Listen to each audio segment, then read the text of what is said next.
Hola, ¿se oye bien? ¿Sí? Sí, sí, ¿se oye?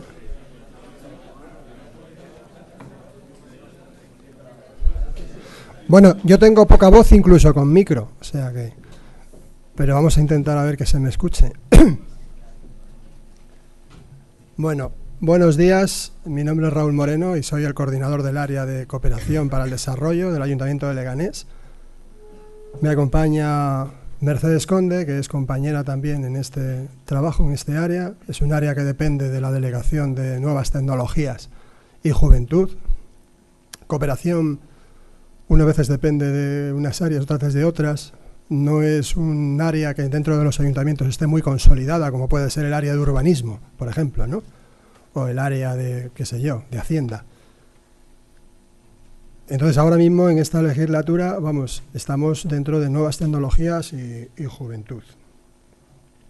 Os voy a contar un poco en qué va a consistir la sesión que queremos transmitiros, que va a tener una primera parte en la que vamos a intentar contextualizar por qué hacemos cooperación. Después vamos a hablar un poco del enfoque de derechos, para luego buscar mucho más práctico todo eso que estamos hablando. ¿Qué es la cooperación descentralizada?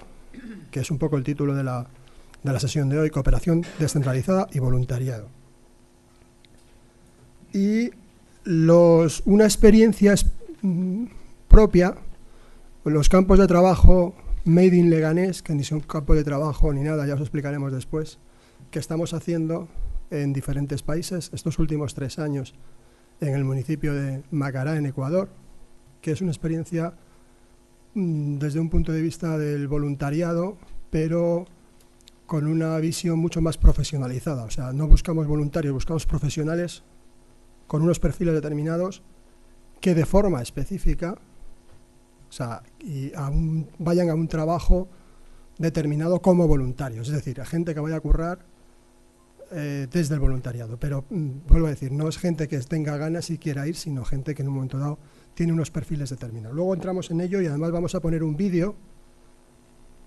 Es un vídeo que ha hecho la televisión macareña, que es un pueblecito con el que trabajamos, que hicieron de despedida a los participantes del segundo campo de trabajo de Macará.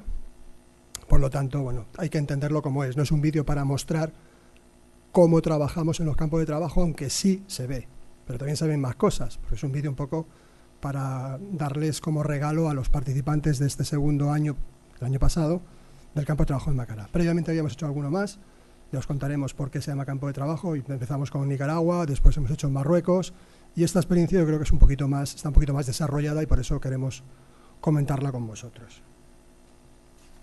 Bien. Voy a dar un momentito la mano.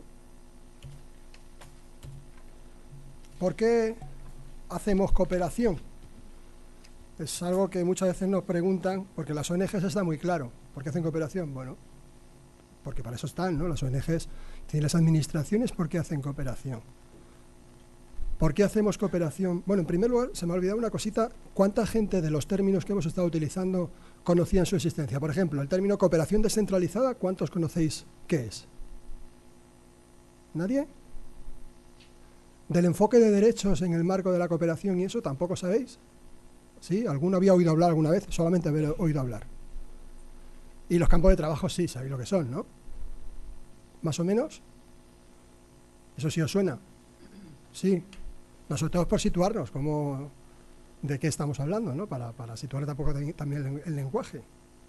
Bueno, pues os cuento por qué hacemos cooperación las administraciones, y en este caso un ayuntamiento. Cooperación descentralizada es la cooperación oficial, aunque después entraremos en ello, o sea, la cooperación de las entidades, de las instituciones públicas que no son el Estado. Por ejemplo, las universidades, que hacen cooperación descentralizada, universidad, los ayuntamientos, ayuntamiento, etcétera, ¿vale? Queda más o menos claro ya para poder empezar con esto. ¿Por qué hacemos cooperación los ayuntamientos? Insisto. Bueno, podemos ver, es que me ha parecido interesante, además en estos tiempos, estamos haciendo una serie de sesiones sobre derechos humanos también en los centros de secundaria de aquí, Y yo creo que es un buen momento para que podamos leer cosas que parecen ciencia ficción, pero que están escritas, que están aprobadas, en este caso la Constitución, por todos los españoles, y los derechos humanos, que además también están escritas, aprobados desde el año 48 y ratificado en el 79 por nuestro gobierno también, y que creo que están en máxima vigencia, ¿no? Su lectura. Os voy a leer porque en la última parte del preámbulo de la Constitución hace mención, entre otras cosas, por qué hacemos cooperación. La nación española, deseando establecer la justicia, la libertad y la seguridad y promover el bien de cuanto la integran en uso de su soberanía, proclaman su voluntad de garantizar la convivencia democrática dentro de la Constitución y de las leyes conforme a un orden económico y social justo, consolidar un Estado de Derecho que asegure el imperio de la ley como expresión de la voluntad popular, proteger a todos los españoles y pueblos de España en el ejercicio de los derechos humanos, sus culturas y tradiciones, lenguas e instituciones, promover el progreso de la cultura y de la economía para asegurar a todos una digna calidad de vida. Yo creo que ahora, más que nunca, es importante que tengamos en cuenta esto, que es nuestra Constitución. Pero además dice, establecer una sociedad democrática avanzada y colaborar en el fortalecimiento de unas relaciones pacíficas y de eficaz cooperación entre todos los pueblos de la tierra. Bien, nuestro propio preámbulo de la Constitución ya nos menciona la necesidad de establecer relaciones con otros pueblos, no solamente con pueblos del norte o entre los pueblos denominados del norte, con nuestros vecinos europeos, también con los del sur. Eso no lo especifica. La Constitución española, así como otras muchas constituciones, perdona porque estoy... La Constitución española, así como otras muchas constituciones modernas, están basadas en la Declaración Universal de los Derechos Humanos. Eso sí os suena, ¿no? La Declaración Universal del año 48, que hace alusión a todos los derechos. Supongo que os suena, porque eso es así. Por lo tanto, todo el ordenamiento jurídico que de ella se deriva también. O sea, nosotros, nuestra influencia de los derechos humanos es fundamental en el ordenamiento jurídico. En un mundo globalizado como el de hoy es difícil entender que el cumplimiento de dichos derechos son estrictamente defendibles en el marco de una frontera u otra. Cada vez menos.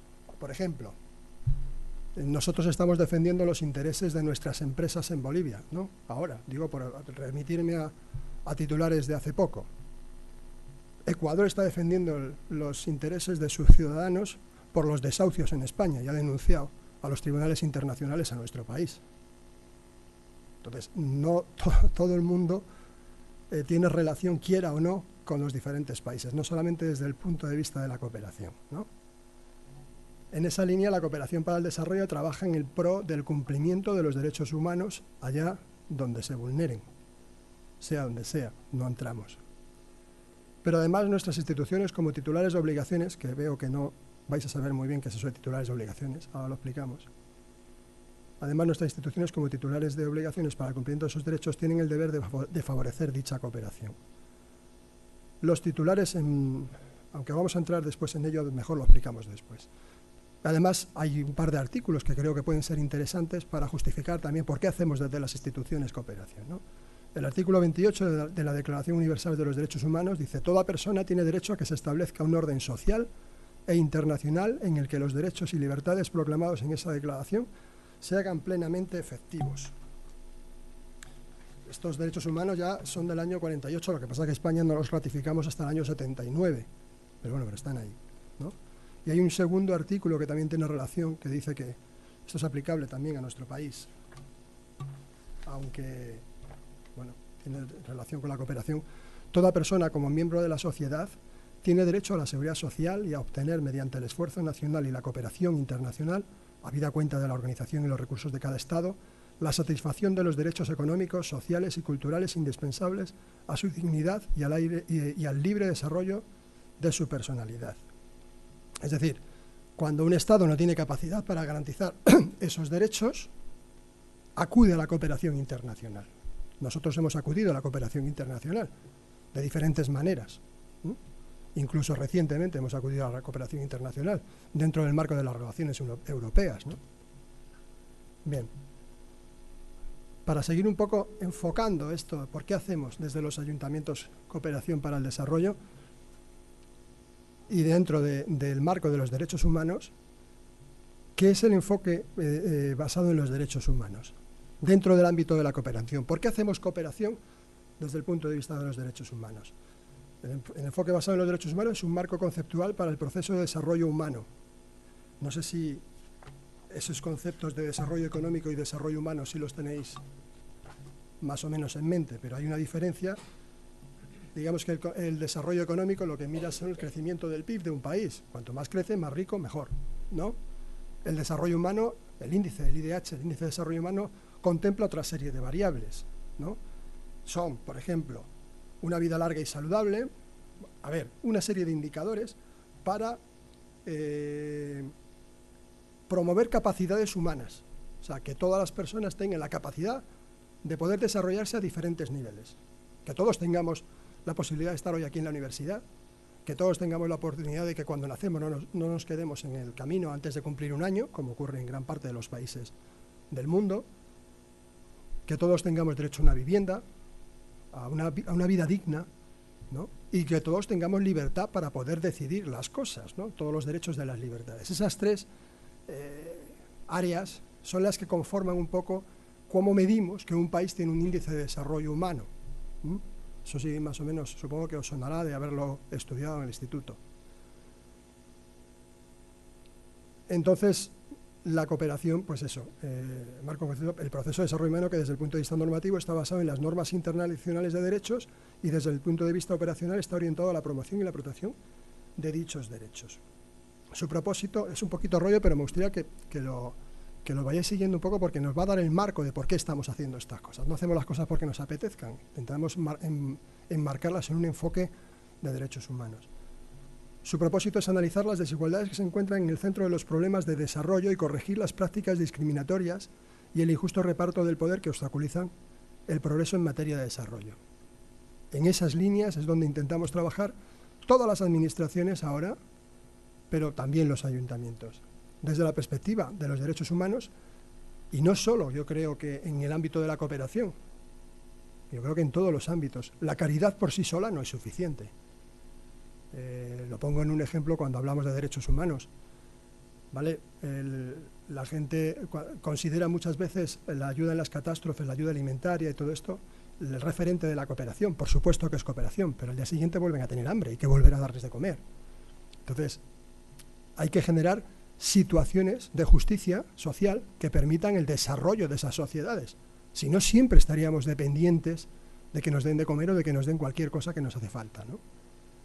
En un enfoque de derechos humanos, los planes, las políticas y los procesos de desarrollo están anclados en un sistema de derechos y de los correspondientes deberes establecidos por el derecho internacional. Ello contribuye a promover la sostenibilidad de la labor de desarrollo, potenciar la capacidad de acción efectiva de la población, especialmente de los grupos más marginados, para participar en la formulación de políticas y ser responsables a los que tienen la obligación de actuar.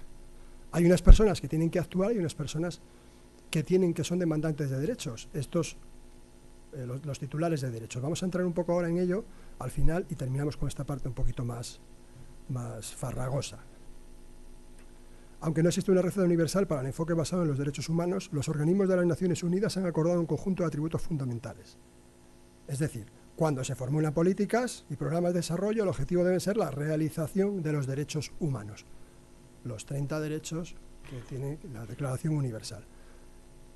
Y esta es la parte más importante a la que vamos a dar contenido durante toda la charla. Un enfoque basado en los derechos humanos identifica a los titulares de derechos y a aquellos a los que tienen derecho y a los correspondientes titulares de deberes y las obligaciones que les incumben y procuran fortalecer la capacidad de los titulares de derechos para reivindicar estos y de los titulares de deberes para cumplir con sus obligaciones. Suena un poco rollo, pero se resume muy fácil. ¿Quiénes son los titulares de derechos? Todos nosotros. Todos nosotros. Nosotros, si tenemos problemas de vivienda, exigimos ese derecho. Saliendo a la calle, nos manifestamos, hacemos lo que sea para que nos den ese derecho, ¿no? Hay sociedades en las que ni siquiera la gente sale a la calle y no tienen vivienda, no tienen comida, no tienen lo que sea.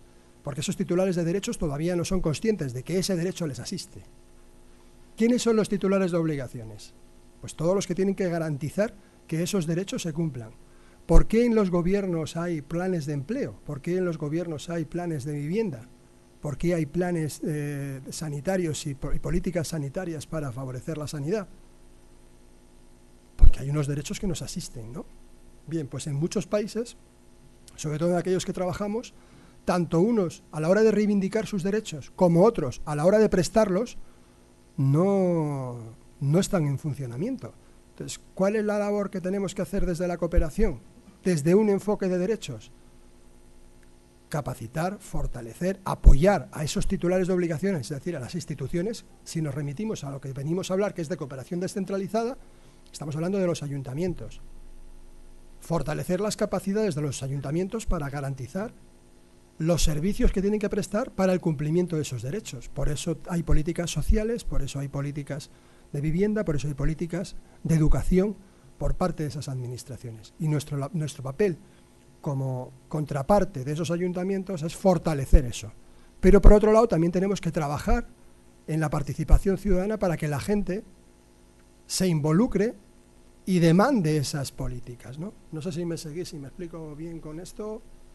Bueno, ahora como vamos a tener ejemplos prácticos, podremos ir viendo eso. Bien, la cooperación descentralizada, como decía antes, es la que realizan o promueven los poderes descentralizados. Hemos dicho ayuntamientos, los cabildos, etcétera, etcétera, aquí en España, también las comunidades autónomas y tal.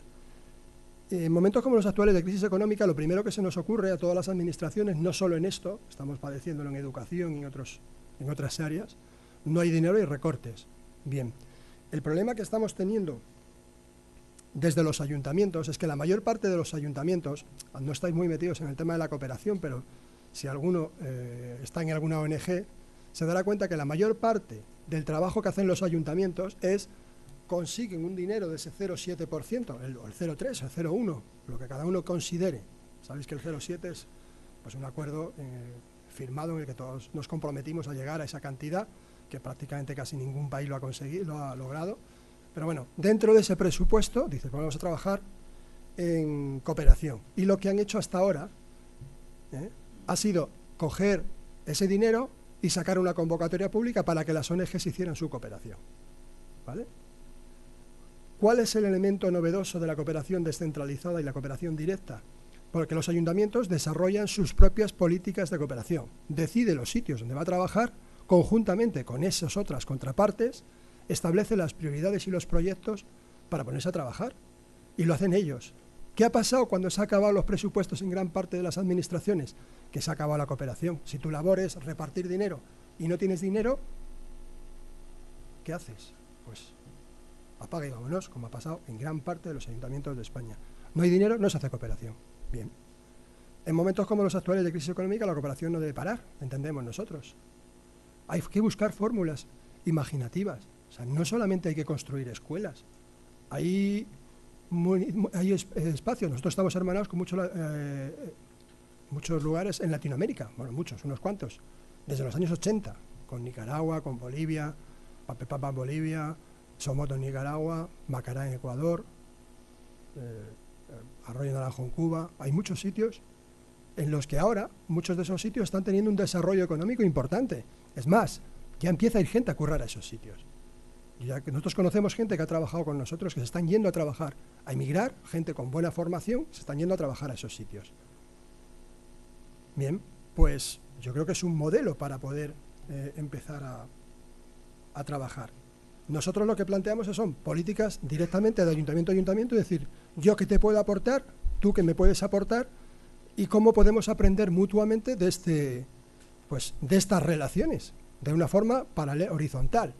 Bien, pues nosotros tenemos algo que aportar muy importante a los ayuntamientos, y es que en los años 70 España era como ellos, en todo, como esos municipios.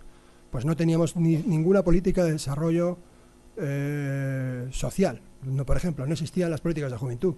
Los servicios sociales era el asistente social, que habría un par de ellas en los ayuntamientos, con trabajo muy asistencial, y hasta no había políticas de género, contra la violencia de género, que era eso. No teníamos ni el término. No teníamos políticas prácticamente deportivas, de nada. Los ayuntamientos se limitaban, como les pasa a muchos de estos ayuntamientos en Latinoamérica, se limitaban a hacer adoquinado de calles, la cometida de agua y poco más.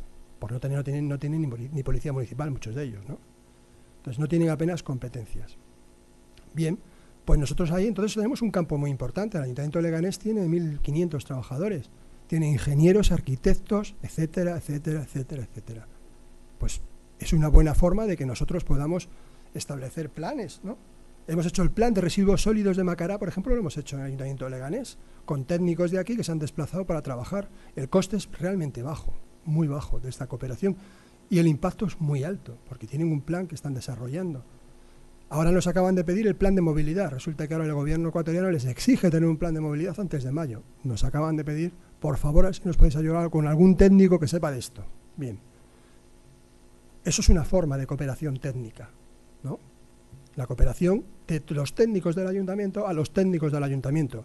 No nos hace falta mucho dinero para hacer eso, ¿verdad? No.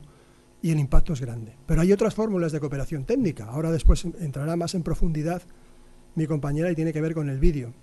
Y son los campos de trabajo también.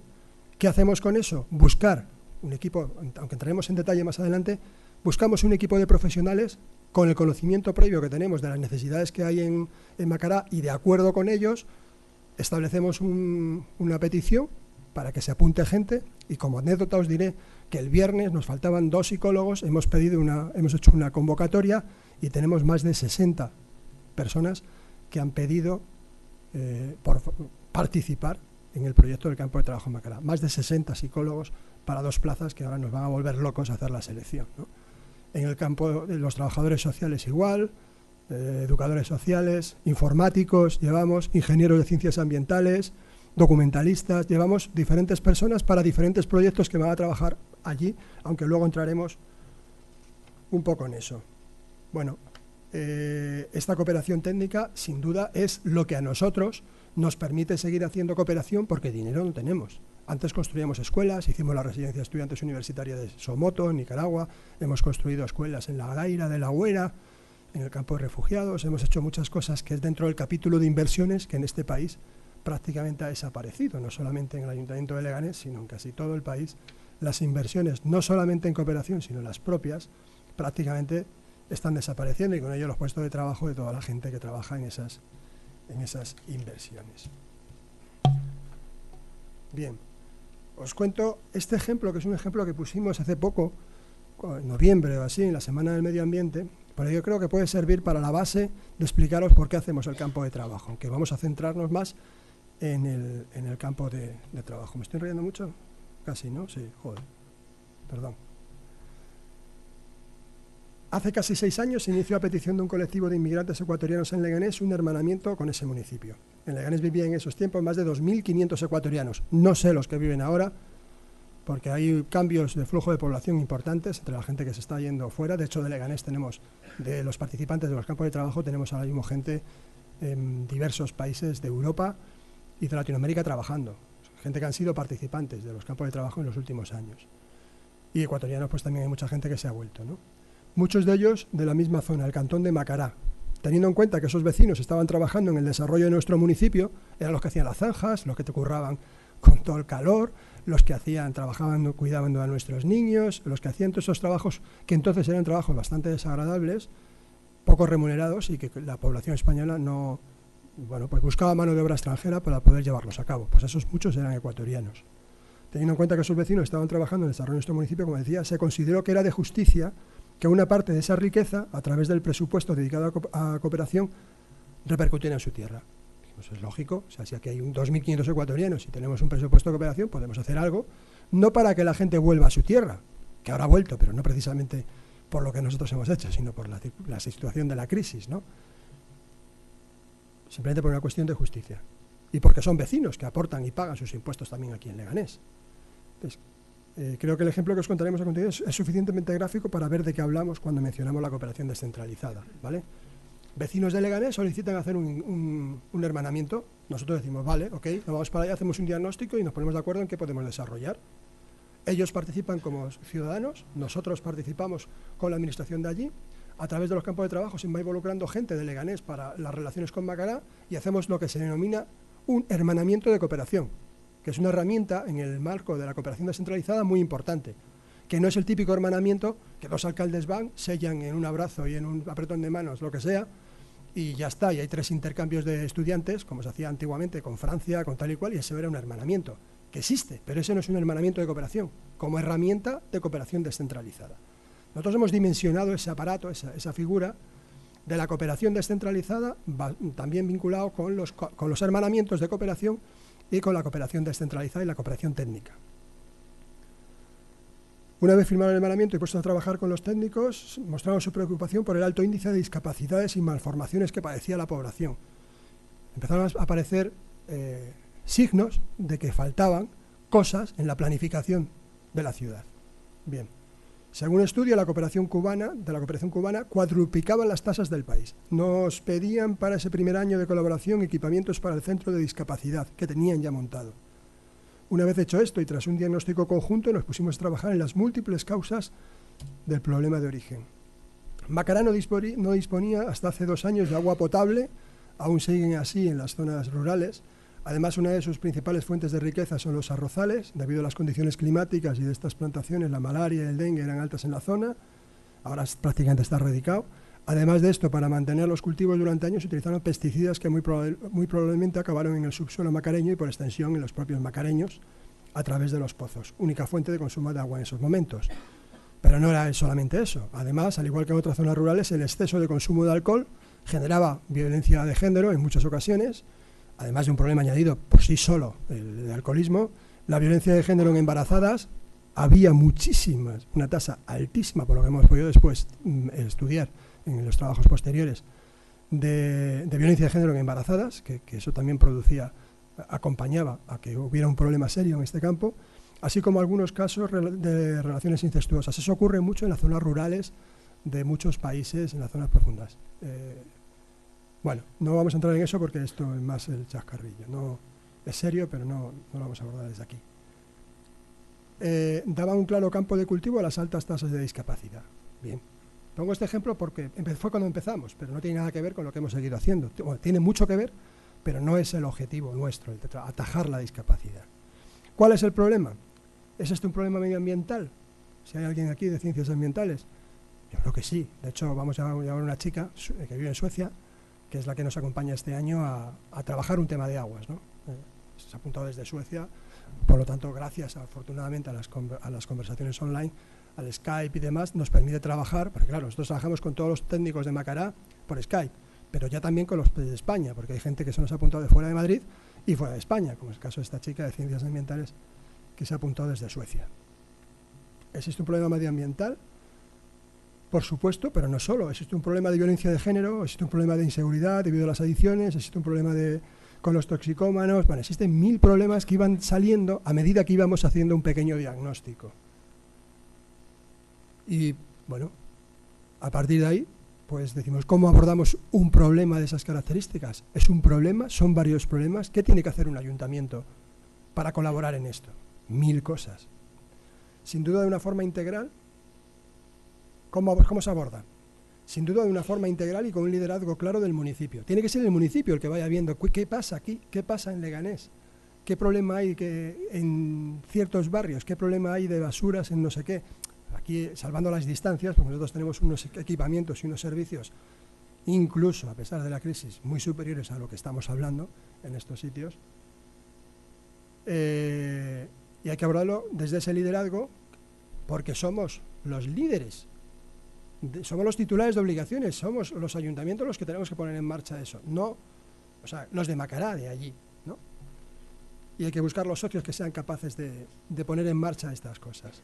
Bueno, el municipio de Macará, aquí, como os voy contando, poco a poco va haciendo frente a los diversos problemas que van apareciendo. Consiguió hace varios años agua potable a través de un proyecto del Estado ecuatoriano. Tenían recursos propios y tenían que tener un proyecto, que eso es importante. Muchas veces hacemos cooperación desde aquí todo, venga, vamos allá, venga. Pero bueno, si es que ellos allí tienen subvenciones que las dejan morir, porque no tienen técnicos que sean capaces de elaborar un proyecto y enviarlo y que se lo concedan. Bueno, pues allí sí tienen gente buena que hizo un proyecto y les aprobaron este proyecto, afortunadamente. Bien, y no eran españoles, aunque ahora tenemos Curiosamente, la persona responsable de cooperación de allí es una participante, una arquitecta, compañera nuestra del primer campo de trabajo, que le hicieron un contrato y bueno, como ahora tienen competencias en cooperación, finalmente esta persona se ha quedado allí trabajando como responsable del área de cooperación, aparte de llevar también parte del departamento de planificación. Hemos generado un puesto de trabajo en Macará. No está mal para ser cooperación, se supone que somos los que vamos dando y estamos recibiendo también, no lo olvidemos. Bien,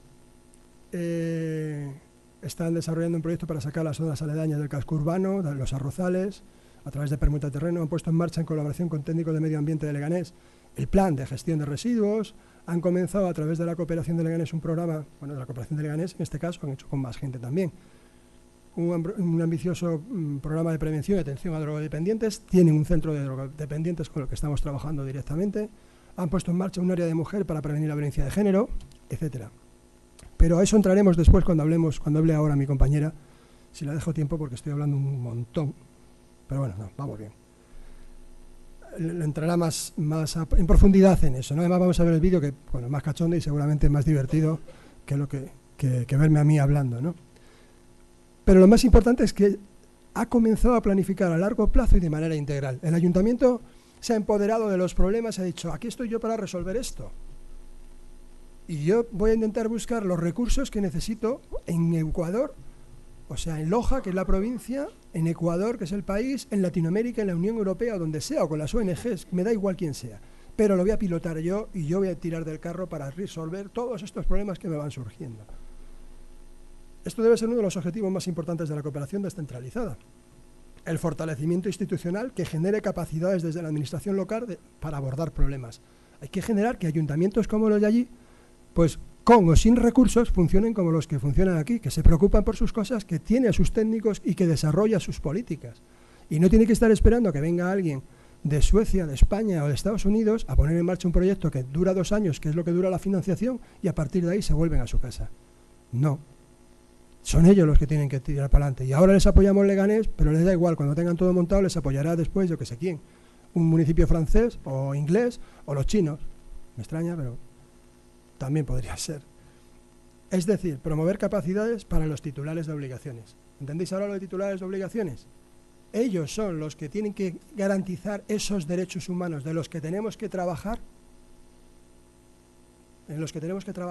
y ese ayuntamiento es el que tiene que tener el liderazgo y nosotros intentar favorecer ese liderazgo dándole todas las competencias, todas las herramientas técnicas para que se pongan en marcha. Pero no solo eso, existen también los titulares de derechos. O sea, ya hemos fortalecido el ayuntamiento, estamos en ello, este es el 3er año, 6º de cooperación con ese municipio. Pues se ha fortalecido en parte gracias a nosotros, en parte gracias a otros, pero no solo están los ayuntamientos, también están los titulares de derechos, los ciudadanos. Es necesario que la ciudadanía sepa que todo eso que se hace por parte de las administraciones no es graciable. O sea, aquí no se permite la violencia de género. Y aquí ya, antes sí. Ahora cada vez que hay una muerte hay manifestaciones, porque la gente lo tiene concienciado. Desafortunadamente hay demasiados burros todavía que siguen maltratando a sus parejas.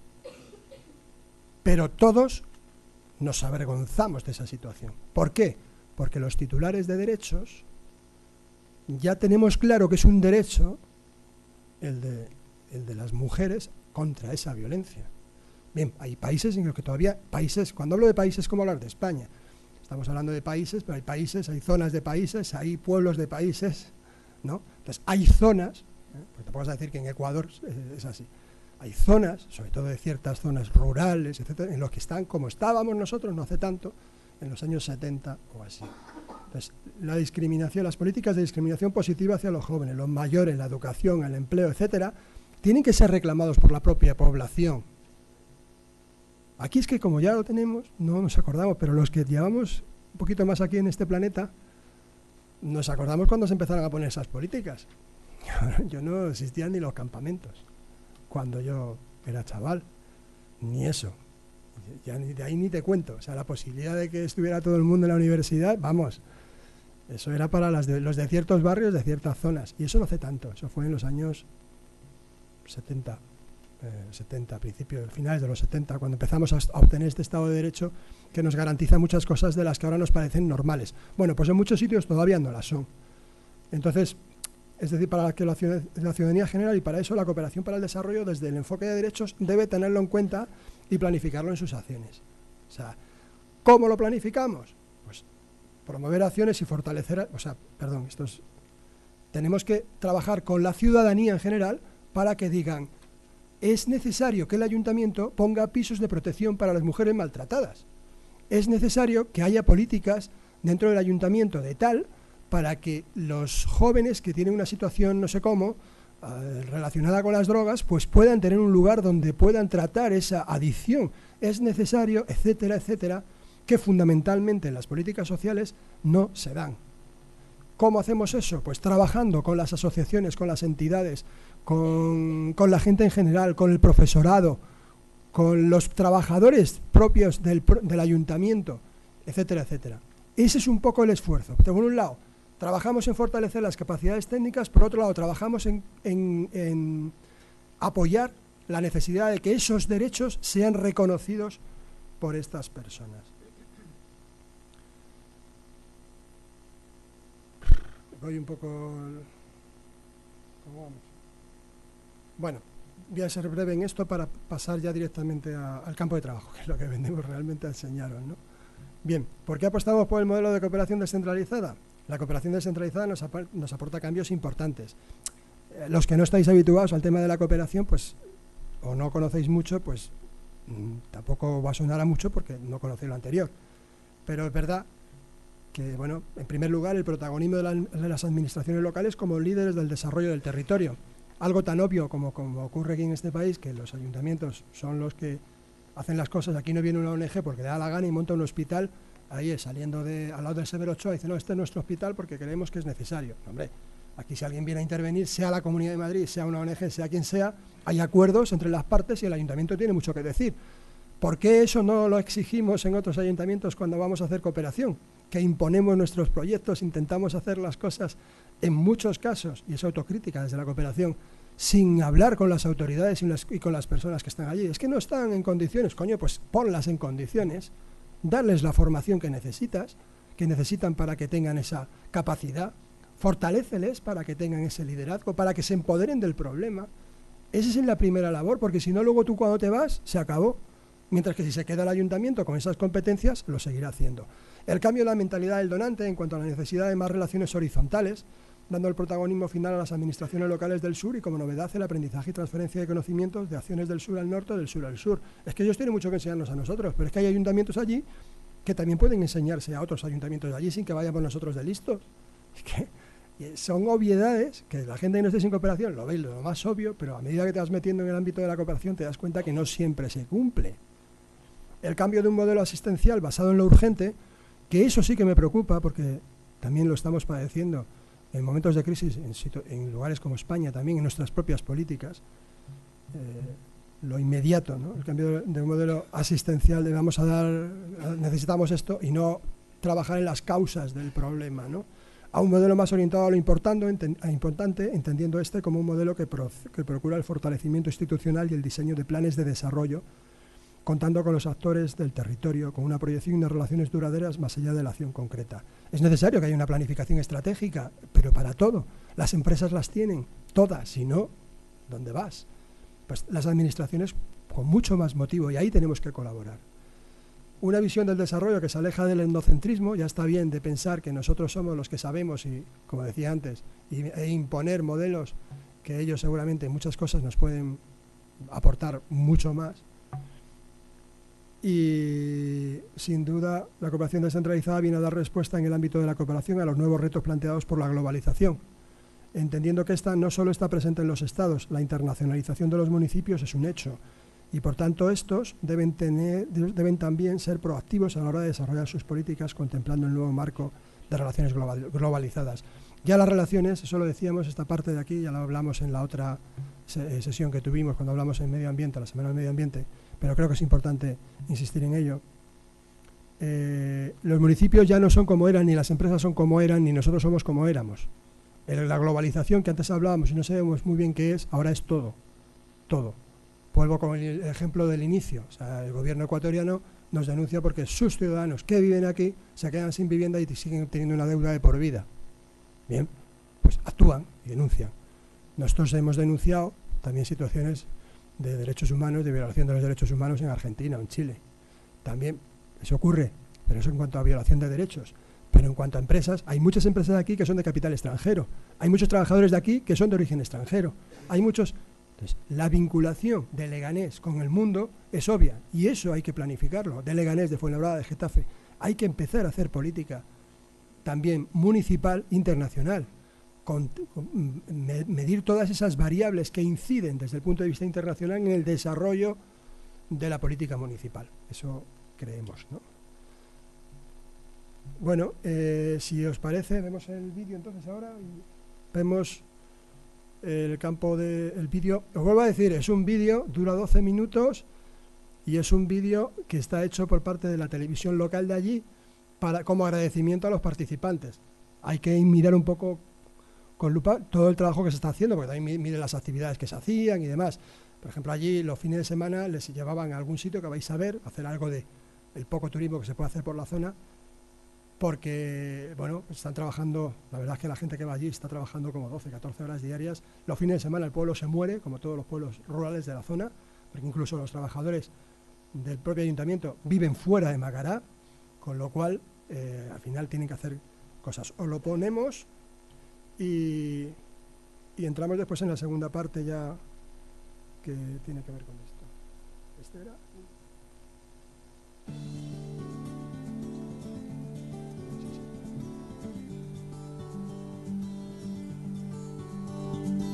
Los hombres sueñan y construyen, esos sueños que nos permiten volar más allá de la imaginación y soñar para conocer el mundo hasta alcanzar la cúspide de nuestros ideales, donde llegamos a servir de todo corazón. Esa es la fuente de inspiración, esa es la meta de quienes construyen su vida más allá de lo material, todo lo aprendido ponerlo al servicio, no importa el lugar, a donde más lo necesite. Y volaron lejos como de tan lejos de un continente viejo, pero nuevo en conquistas, en modernidad y en avances. Sacaron sus ahorros para lanzarse a la aventura de conocer algo diferente, aquello que les habían contado las cintas de un vídeo o las palabras bonitas de quienes ya se enamoraron de nuestra tierra, como Raúl y Mercedes. Y así nace la organización de un segundo campo de trabajo en el marco de un abrazo fraterno, del hermanamiento entre Leganés, España y Macará, un hermanamiento que a propósito ya fuera ratificado por el alcalde Pedro Quito y el alcalde Jesús Gómez de Leganés, España. Es que los hermanos seguirán caminando más unidos que nunca, por más vientos que tempestad que toquen sus fronteras. Y así llegaron desde diferentes sitios de la madre patria, con su cofre de ilusiones abiertos, llenos de modernidad y avances tecnológicos, capaces de alimentarse de nuevas esencias de esta tierra lejana, donde iban a vivir por 30 días. Manifestar que hemos preparado este proyecto con mucha ilusión y esperamos aprender mucho de la experiencia, y también agradecer a las familias que nos acogen por hacernos sentir como en casa. Muchas gracias. Y así llegaron Silvia Arias, Sandra Tejado, Marta Ortiz, Laura González, Teresa Tejera, Gema Sensual, María Menguíbar, Noelia Pulido, Carolina Pérez, Patricia Fernández, Maribel Candado, Vega Velasco, Sonia Alonso, Amara Rosado, Jesús Pérez, Rosa María Sánchez. Por supuesto, comandando esta gran tripulación, Raúl y Mercedes, coordinadores técnicos de este gran grupo desde el Ayuntamiento de Leganés. Y pisaron tierra macareña, muchas sorprendidas, puesto que lo que les habían narrado era un pueblito pequeño y sus ojos veían otra realidad, mucho más avanzado, ordenado y en vías de desarrollo. Su horario cambió, pues estamos a 8 horas menos que su tierra querida, a tomar café, a refrescarse con agua y a sintonizarse con el nuevo tiempo, con nuevas costumbres, tradiciones, dialecto, pero eso sí, con mucho corazón y hospitalidad, porque esa es la característica de los macareños y macareñas. Su punto de partida fue el municipio y su presentación ante el alcalde encargado, directores departamentales, compañeros y compañeras de la municipalidad. Es que se sumaron nuevos compañeros en el gran trabajo de construir un nuevo Macará. Pronto empezaron a dividirse por grupos. Es que eran diferentes profesiones y experiencias que venían en un puñado de españolas y españoles, amigos y amigas que venían a confrontar sus ideas y conocimientos con nuestra realidad, limitada en algunos casos, pero al fin, una realidad ávida de aprender y aprender. Varios fueron los talleres y temas que se plantearon. En arquitectura, proponer al municipio un nuevo modelo de mejoramiento, no solo en su parte interna para una mejor imagen hacia la comunidad, por sobre todas las cosas. Pues la verdad que hay bastante que hacer con el municipio, entonces lo que queremos es poder distribuirlo para un mejor funcionamiento, trabajo y todo lo que sea posible.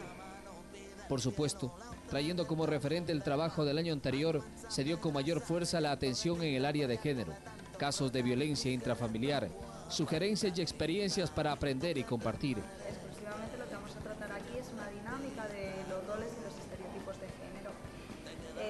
Como podéis ver, tenemos un grupo bastante amplio, por tanto nos va a permitir hacer las dinámicas que queremos. Cómo relajarse a través de la música y alcanzar el descanso en medio de un mundo tan rápido y estresante. Talleres con los amigos de Vida Nueva, con jóvenes, cómo mejorar las terapias de tratamiento a propósito hacia los pacientes de este centro, en fin. Lo que están haciendo las compañeras de Leganés es concientizar y también dando un apoyo en lo que es el tratamiento. Y también haciendo una terapia de liberación con cada uno de los pacientes y enseñando un poco para hacer todo lo que es una terapia ocupacional como es el huerto. En salud, charlas preventivas en diferentes establecimientos dirigidas a alumnos y alumnas, profesores, sobre cómo prevenir enfermedades conjuntamente con la doctora y personal del patronato. Y el otro tipo de parásitos que vamos a hablar van a ser los gusanos o el mirto, que significa lo mismo, es un sinónimo. Y estos son organismos pluricelulares, son más grandes, más complejos. Es importante. Eso como la cintura, si viene cerca de algún sitio que tenga cintura. A ver, algo más. Ahí. Mirando a veces.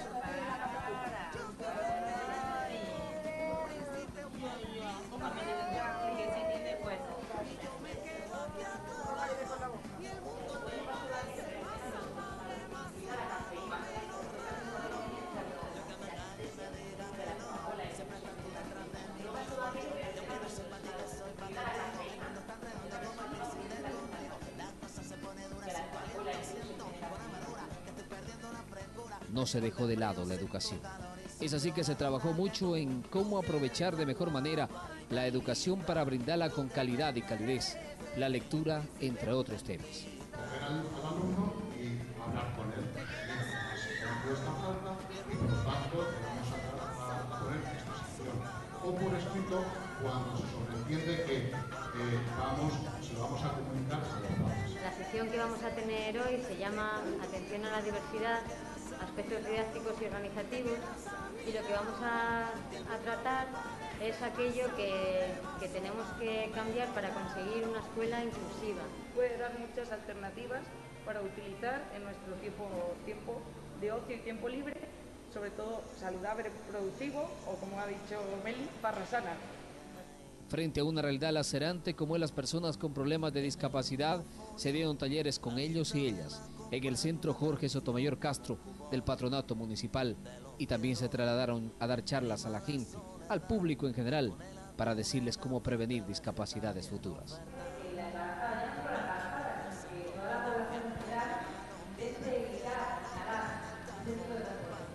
Una experiencia muy enriquecedora de seguro. Fueron en compañía con el personal del patronato, que les acompañaron también a visitar domicilios en el sector rural y constatar limitaciones y el por qué nuestra gente ha estado relegada de atención o abandonada a su suerte por tener algún tipo de discapacidad. Es así que visitamos el Tundo, Larama, entre otros lugares, y vieron la pobreza de cerca. Pero jamás el hecho de que nuestros coterráneos se rendían o dejaban de trabajar para construir sus sueños, de sus plantas, sus siembras, comiendo de pie los frutos en el cerro, rodeados de un paisaje maravilloso y del cielo que les bendecía y les daba ánimo para echar pa'lante. Y qué difícil es cuando se enferman, casi un pecado, porque es tan lejos llegar a la carretera bajando del cerro de sus amores para conquistar la tan anhelada salud. Vaya, esta fue toda una experiencia inolvidable. Obviamente el trabajo en salud se reforzó con jornadas médicas en Larama y La Victoria, viendo de cerca el cansancio, la angustia, la necesidad de nuestra gente que ahora son atendidas por el patronato, no importando el lugar ni la distancia. Pero su trabajo era más que necesario hacerlo conocer a la provincia y el país. Es así que uno de esos días viajamos a Loja y visitamos con ellos y ellas distintos medios de comunicación, todos contando el trabajo de lo que hacían, porque sencillamente hay mucho que hacer en este Macará hermoso y solidario. Bueno, realmente nosotros nos sentimos muy contentos porque hace prácticamente 5 años tuvimos la suerte de estar en Leganés con el alcalde Rafael Gómez Montoya, y quien pues lo ha indicado pues, en ese entonces que no tenía ningún inconveniente llegar a un hermanamiento. Incluso ahí firmamos el compromiso. Macará está trabajando seriamente en su desarrollo, no solamente con las aportaciones que haya hecho Leganés. Es claro que el desarrollo del país, el desarrollo de Ecuador en estos últimos años, por lo menos en lo que a mí llevo 5 años viviendo y estoy viendo que está evolucionando muy favorablemente, y por supuesto también Macará. Pues hemos trabajado mucho estas semanas con las familias, con los profesionales, sobre todo los profesionales del patronato que trabajan directamente con discapacitados, para que se conozca cuáles son las causas que toman y a lo pueden prevenir, tanto en la zona urbana como en la zona rural. Hemos trabajado mucho en Macará, pero también hemos trabajado en el tema de Sabiaco, en La Victoria, próximamente vamos a El tema de salud lo estamos enfocando a nivel de laboratorios de diagnóstico microbiológico, de diagnóstico de enfermedades infecciosas. Entonces es un poco un apoyo al laboratorio del Hospital de Macará. Pero no todo fue trabajo. También aprovecharon el momento para relajarse, para conocer nuestras bondades naturales, y lo llevamos a un lugar paradisiaco, fondos azules, y disfrutaron a sus anchas de la madre naturaleza y la refrescante y cristalina agua que baja desde la quebrada Tutumus, dejándonos un espectáculo inolvidable. Además, el municipio le llevó a Vilcabamba para no solo conocer el milagro de la longevidad, sino este lugar de ensueño cobijado en un lugar escondido en el último rincón del mundo. También quisieron salir de Macará, al otro lado del Ecuador, al Perú, en plena línea de frontera, y traspasaron esos límites llegando a Máncora, una playa de ensueño en donde disfrutaron a más no poder. Bueno, y como toda travesía tiene su fin, concluyen días y noches, entre jóvenes y niños, maestros y ciudadanía, viendo caminar el tiempo entre el comercio y la agricultura. En fin, un Macará que se siente triste por su partida, pero feliz por lo compartido. El municipio y quienes escucharon sus voces y vivencias para replicarlas y mejorar cada día. Gracias por vivir en este pedacito de cielo, todas nuestras alegrías y tristezas. Gracias por hacer de este hermanamiento una manera de soñar en grande con lo sencillo y afable de traspasar el tiempo y unirse 2 pueblos y 2 mundos, por amor, esperanza y progreso. Gracias a ustedes, amigos de la cooperación española, siempre lo llevaremos en lo más profundo de nuestros corazones.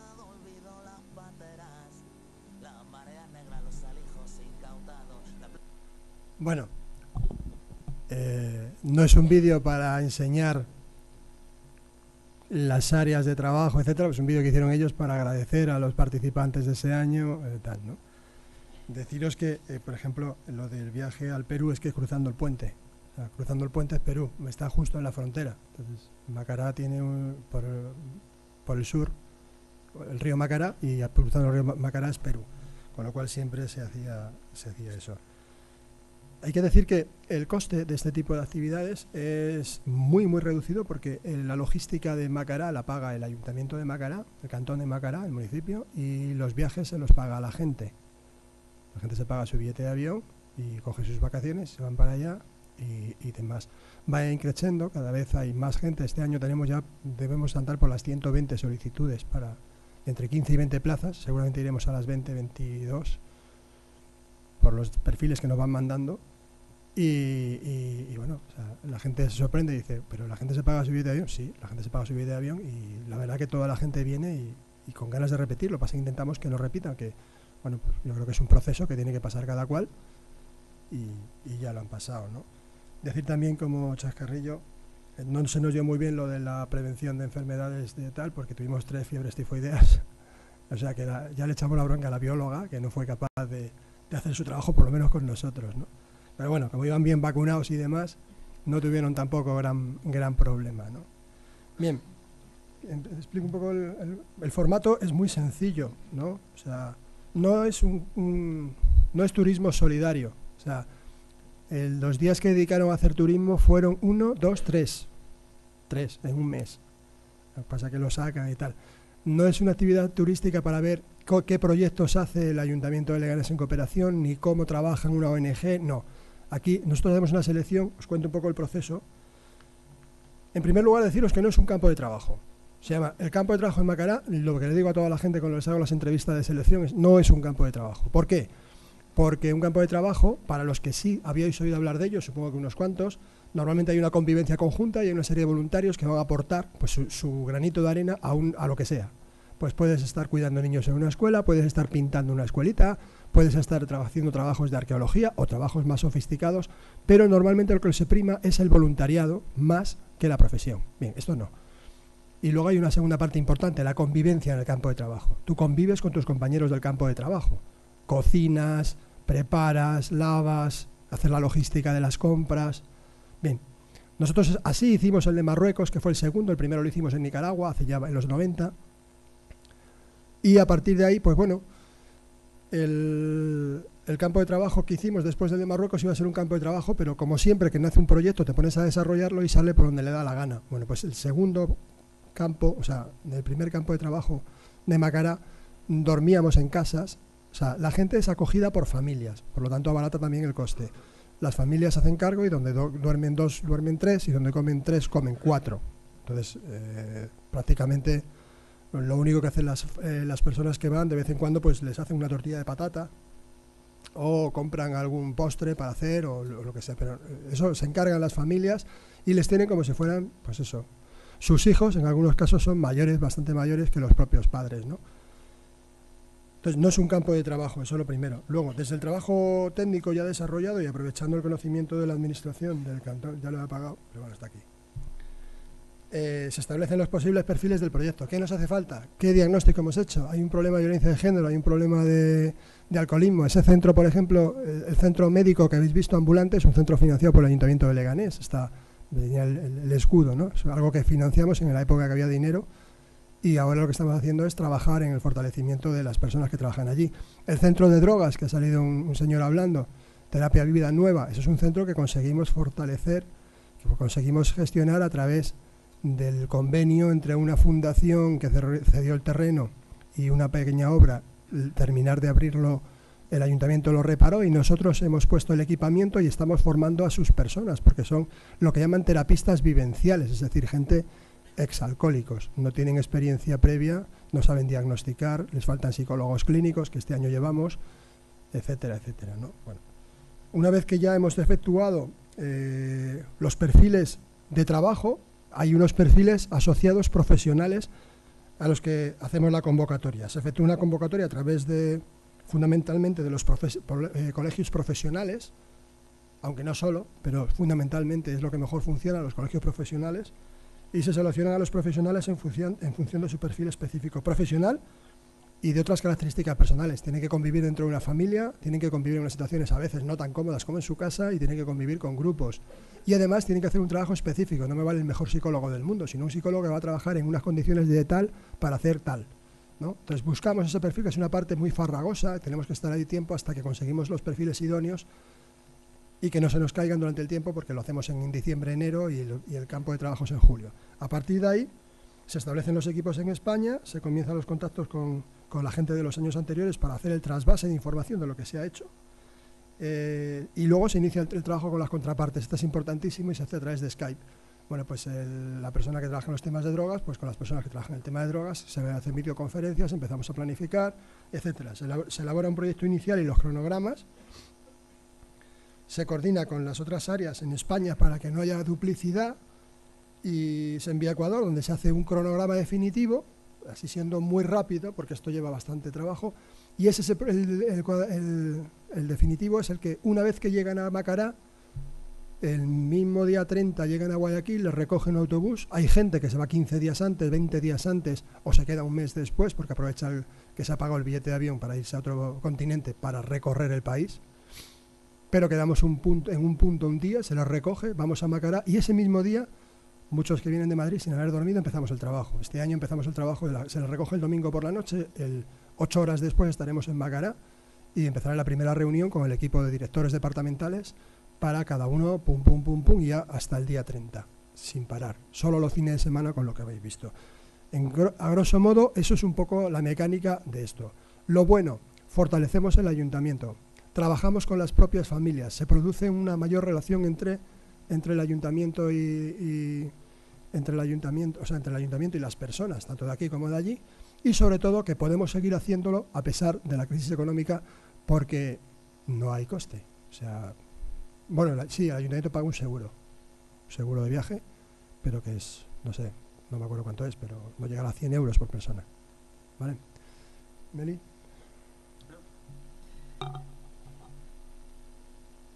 Ahora si queréis tenéis preguntas y tal, ahora después entramos en ello. Sí, ¿no? Se oye, ¿no? Sí. Bueno, lo primero,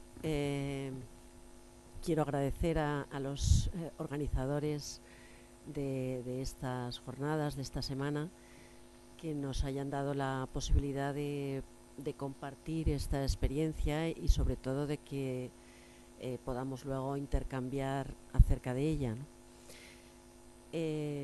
Yo voy a hablaros en concreto del campo de trabajo, del vídeo que habéis visto y, como no podría ser de otra manera, es un ejemplo práctico de lo que ha contado Raúl, ¿no? Por tanto, algunas cosas se van a repetir, ¿no? Porque es llevar a la práctica una serie de marco en el que nos movemos. Bueno, ¿qué es el campo de trabajo? Que, como Raúl ha dicho, no es un campo de trabajo, o sea que está mal puesto el nombre. ¿Qué es? Es un trabajo profesional. Es un campo de trabajo profesional intensivo, muy intensivo, llevado a cabo por profesionales, a veces, en la mayoría de los casos, con un currículum y con una trayectoria profesional de largo alcance. O sea, es gente muy profesional en el área que le corresponde, ¿no? Y, digamos, es un trabajo profesional gratuito, voluntario. Voluntario que, en muchos casos, aparte de lo que ha contado Raúl, de pagarse el billete de avión, en muchos casos se hace en el mes de vacaciones. O sea, tenemos muchos casos de llegar el 31 de julio a Madrid y el 1 de agosto empezar a trabajar. O sea que realmente es un trabajo intenso y muy, muy duro. Trabajamos como sabéis, ¿no? Como os ha contado también Raúl, con diferentes tipos de voluntariados, no todos son iguales. Y este voluntariado en concreto, precisamente porque tiene un perfil muy profesional, se diferencia del resto de voluntariados en que no es ir a un proyecto a colaborar, un proyecto que tiene una ONG o cualquier otro organismo, ¿no? Esto no, esto es desde el inicio elaborar un proyecto profesional de un área determinada con otros profesionales, porque la mayoría no son individuales sino equipos, ahora hablamos de eso. Entonces es ponerse de acuerdo con otros profesionales para elaborar ese equipo, un proyecto que tiene ese equipo que llevarlo a cabo. Esa es la diferencia con otros campos de trabajo donde uno va a lo que hay y a lo que puede echar una mano, ¿no? Bueno, este tipo de cooperación se llama cooperación técnica internacional, que consiste básicamente en una transferencia de conocimientos, de tecnología, de técnicas, de habilidades, de experiencias, etc. Ya os ha contado Raúl cómo la mecánica, digamos, de la selección de los profesionales. y la mecánica también de la preparación del campo de trabajo. El hecho de que haya diferentes profesionales que normalmente nosotros damos unos perfiles, pero estamos abiertos a toda la gente que se presenta. De hecho, el campo se va haciendo, ahora estamos justamente en ese momento, se hace con los perfiles que nosotros hemos abierto, pero se abren nuevos campos del voluntariado que se nos presenta, ¿no? Por ejemplo, este año que ha habido bastantes, vamos, el área de medio ambiente, el área de documentación, en fin, no estaba previsto como tal, pero se ha presentado gente y entonces se van abriendo nuevas áreas. Trabajamos con diferentes profesionales dentro de lo que Raúl ha pasado un poquito por encima, yo me voy a extender un poco más, dentro de lo que sería el crecimiento, el desarrollo humano, que viene definido por un índice, un número. Esto es relativamente reciente. Ese índice viene del Programa de las Naciones Unidas para el Desarrollo, del PNUD, y se llama Índice de Desarrollo Humano. Entonces, ese índice básicamente lo que trata es de diferenciar lo que es el desarrollo económico del desarrollo humano y, bueno, pues establece una serie de parámetros de medida. Dentro de esos parámetros, digamos que lo más importante, por eso nosotros abarcamos un campo profesional muy amplio, lo más importante es que cuantas más cantidad de opciones tiene una población o un país o una región, cuanto más opciones para poder hacer aquello que cada uno desea hacer en la vida, más desarrollo. Va muy ligado a la capacidad de elección y a la capacidad de opciones que uno tiene en la vida, ¿no? Por tanto, a mayor cantidad de opciones, mayor desarrollo, y a menor cantidad de opciones, menor desarrollo, ¿no? Como tal, el desarrollo humano en una zona o en un lugar determinado y diferenciándolo un poco del desarrollo económico, que lamentablemente no son paralelos, el desarrollo humano es un proceso, ¿no? De mejora, un proceso de mejora de las condiciones de vida de un lugar determinado y que a su vez crea un entorno donde se respetan los derechos humanos. Eso sería básicamente el indicador, el índice de desarrollo humano que el programa de las Naciones Unidas acaba haciendo una medida de todos los países del mundo y los sitúa en diferentes niveles, ¿no? Creo que son 3 niveles de desarrollo humano, ¿no? Bueno, entonces el que nosotros, digamos, abarquemos todo un conjunto de profesiones está dentro de este enfoque del desarrollo humano. Nosotros también cada año se van tocando áreas diferentes, pero como habéis visto en el vídeo, está el área médica, el área de salud, donde hay médicos, hay personas que trabajan, como habéis visto en el vídeo, en laboratorios, en enfermería, en fisioterapia, etcétera. Todo esto depende de los años. Unos años hay más de un área, otros años menos, otro año se amplían áreas, pero se abarca, digamos, un amplio espectro, ¿no? El área de educación, ¿no?, que habéis visto también ahí, dirección de centros, gestión de centros, todo el área de atención a la discapacidad o de atención a la diversidad dentro de la enseñanza pública y de la enseñanza privada, ¿no?, de todos los niveles educativos, el área de psicopedagogía, etcétera. El área informática, que también ha sido un área muy, muy bonita, muy interesante, donde se ha trabajado en la zona rural, la digitalización el trabajo en las escuelitas rurales para que los niños se aproximen a los ordenadores, etcétera. Bueno, se trabaja mucho en el área de juventud y en arquitectura, como habéis visto, las nuevas que os he comentado, medio ambiente, documentación, también todo el área de desarrollo turístico, etcétera. Bueno, yo me voy a centrar en un área que es la que me toca más de cerca, en la que estoy más involucrada, que es el área social. En el área social contemplamos tres equipos. Un equipo de atención un equipo de trabajo con la discapacidad, que como os ha comentado Raúl, es un problema muy importante en esta zona, por diversas razones, ¿no? Pero es un tema central.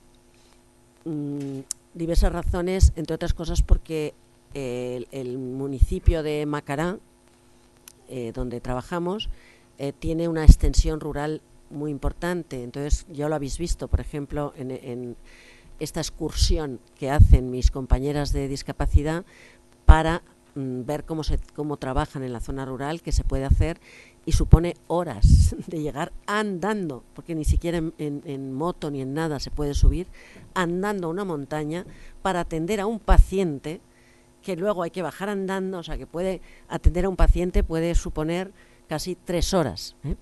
Entonces, bueno, todo esto son factores que condicionan la discapacidad, obviamente, ¿no? Si una persona está enferma y no puede recibir tratamiento, o un parto se presenta y tardan 3 horas en ir andando hasta que pueden llegar a un coche, pues obviamente son todos factores que potencian la discapacidad, que es un problema muy importante, ¿no? El problema del agua, lo que ha contado antes Raúl, el problema de la violencia en la familia, el problema de la violencia en el parto, todo el tema de la violencia de género, en fin, todo ello confluye en la discapacidad hasta el punto que llegas allí y te llama la atención, ¿no? Es un nivel muy alto.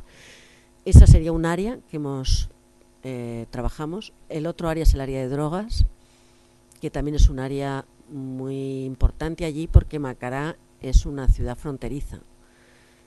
Hay un río y al otro lado del río está Perú.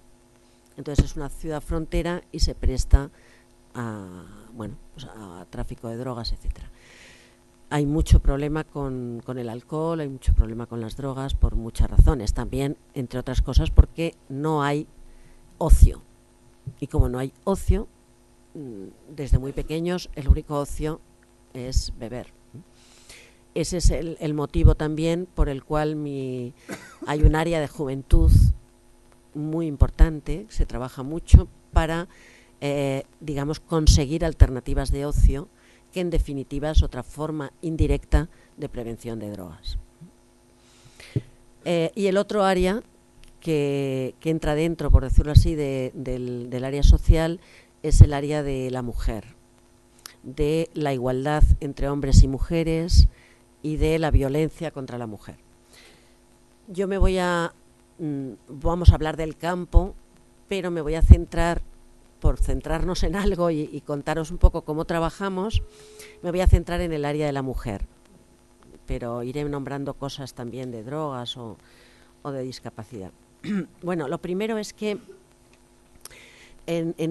trabajamos en equipos, ¿eh? Los equipos, trabajamos en equipos ahora. El primer año no había equipos. Es una de las cosas que quiero transmitiros, ¿no? Ahora trabajamos en equipos, quiere decir, por ejemplo, en el área de la mujer o en el área de drogas o discapacidad, trabajamos psicólogos, trabajadores sociales, educadores sociales, pero los equipos no son aislados. Mantenemos todo el tiempo la idea de la integración, ¿no?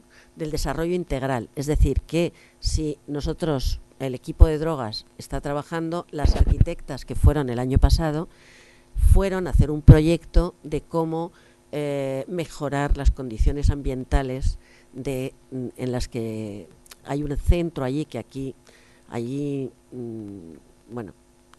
se llamaría un centro terapéutico, ¿no? de larga estancia. Entonces, viven en muy malas condiciones. Entonces, las compañeras que fueron de arquitectura estuvieron haciendo propuestas de mejora. Quiero decir con esto que aunque los equipos sean muy definidos y sean muy profesionalizados, mantenemos todo el tiempo la idea global de todos y de, el sentido del campo de trabajo allí, y una de ellas es la integración entre unos equipos y otros, ¿no? Bueno, tenemos 10 minutos. Bueno, pues voy más deprisa entonces. El foco del campo de trabajo es que nosotros trabajamos de ente público a ente público, de ayuntamiento a ayuntamiento. El ente público municipal tiene un territorio muy definido y eso tiene muchas ventajas. Trabajar de gobierno local a gobierno local. Trabajamos desde lo que nosotros llamamos formación de formadores. Es decir, tratamos de construir allí equipos de trabajo dentro del gobierno local, dentro del ayuntamiento, con la idea de que os comentaba antes Raúl, de que el gobierno local se haga responsable de políticas en el área social en concreto, que es la que he cogido como ejemplo, pero igual serían otras áreas, se haga políticas que tengan, digamos, posibilidades de mantenerse a largo plazo. No tiene nada que ver con ir, contar algo y marcharnos, que es algo totalmente discontinuo. La idea es todo lo contrario, es ir y generar allí una serie de procesos, de capacidades, de responsabilidades y de estructuras que permitan que eso llegue a funcionar por sí mismo, ¿no? Entonces, bueno, la idea es construir equipos, construir dentro del ente público de la administración local. Entonces, el primer campo de trabajo que hicimos, me voy a centrar ahora en el área de género. Lo primero que hay que decir es que efectivamente había el ayuntamiento como ayuntamiento nunca había incorporado nada que tenga que ver con el área social, ¿no? Se dedicaba al alcantarillado, al adoquinado de las calles, pero que el ayuntamiento se haga cargo de un tema de drogas o de un tema de violencia de la mujer, no sé, es como algo que no estaba incluido dentro de la responsabilidad de una institución, ¿no? Y ese era, en cierto modo, y sigue siendo nuestro objetivo a largo plazo, porque la idea es que eso quede funcionando cuando nosotros nos marchemos, ¿no? Entonces, el primer paso que se dio fue, primero, detectar la necesidad de que este área se incluyera, ¿no? Que, bueno, Raúl, que fue mucho antes que yo, fue el que solicitó de alguna manera que esa área social se empezara a vislumbrar. Y todo eso tiene que ver con el primer campo de trabajo. Este año sería el tercero, con lo cual ya hay una serie de pasos. Entonces, la idea de este primer campo de trabajo en el área de género, lo primero que hicimos fue, en este caso no había todavía equipos de trabajo, ¿no?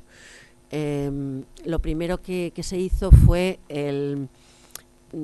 empezar a nombrar cosas, a saber que existen, a aglutinar a las mujeres. Se trataba un poco de ver la problemática de la mujer. Había asociaciones sueltas, una asociación de madres por aquí, una asociación que lo llaman el Comité de Usuarias, que tienen una finalidad determinada, no os lo voy a contar porque no tengo tiempo, pero bueno, grupitos de mujeres aislados que funcionaban, se buscó la forma de unirlos, ¿no? Y otra cosa que me parece importante es que muchas veces cuando se habla, o a mí me ha pasado con compañeros o con amigos míos, ¿no? Dice, bueno, pero ¿y un ayuntamiento que no tienen casi ni para comer, hablando de Macará, que viven en unas condiciones de vivienda, cómo se van a hacer cargo de, no sé, de un problema de drogas o de un problema de violencia de género? ¿Cómo para eso hace falta dinero, ¿no? Y yo creo que sí, pero no. Es decir, que todo lo que yo os voy a contar ahora se hace sin dinero.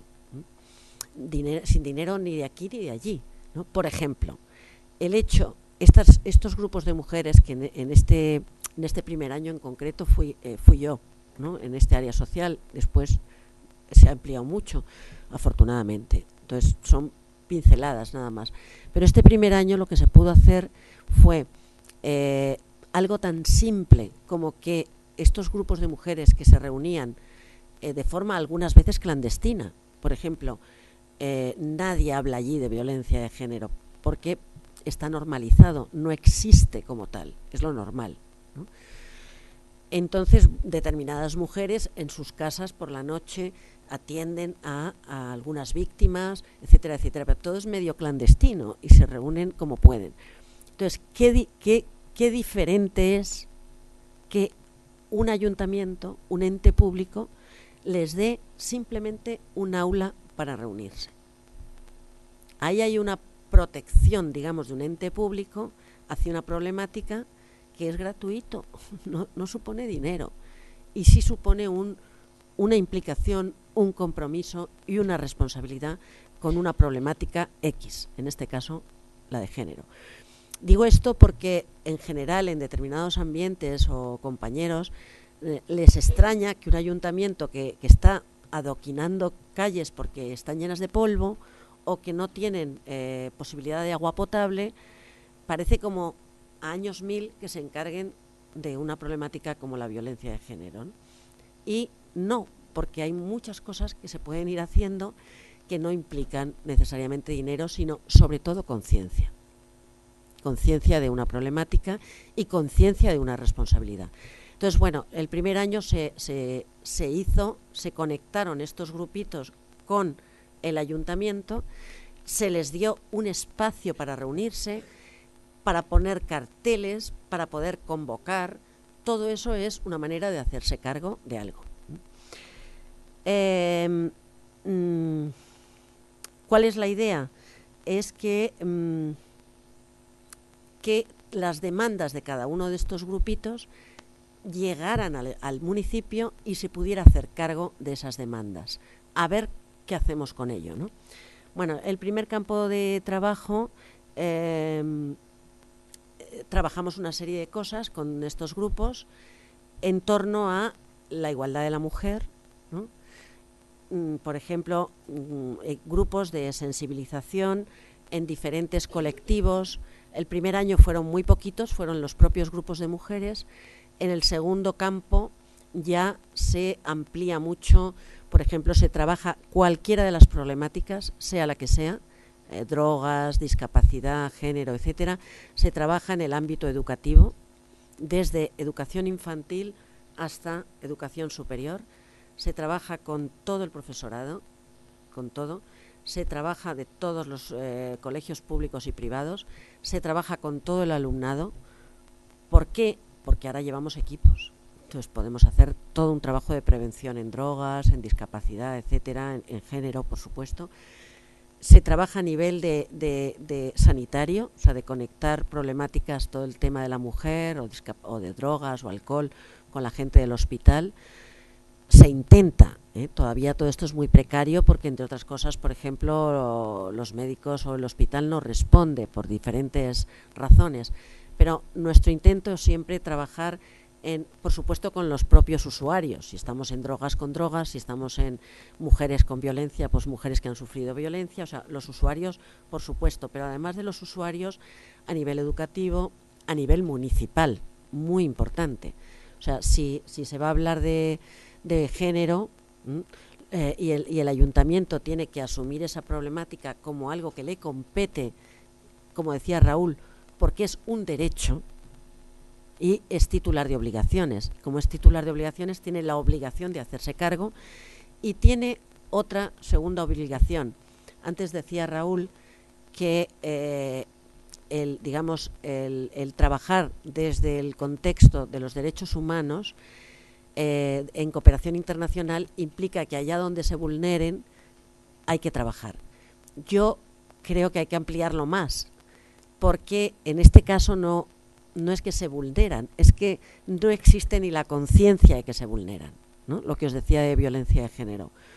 No existe conciencia, o sea que el titular de obligaciones, que es en este caso el ente público, el ayuntamiento, tiene que crear el derecho para después crear la conciencia de vulneración. Se nos ha ido el tiempo. Bueno, pues termino. Trabajamos sobre diferentes cosas relacionadas con la igualdad de la mujer y empezar a nombrar cosas como que existen políticas en la línea de la igualdad de hombres y mujeres, saber que existe, oírlo. Por supuesto, hablamos de violencia de género, nombrarlo, saber lo que, sacarlo de la normalidad, sacarlo como algo a erradicar, ¿no?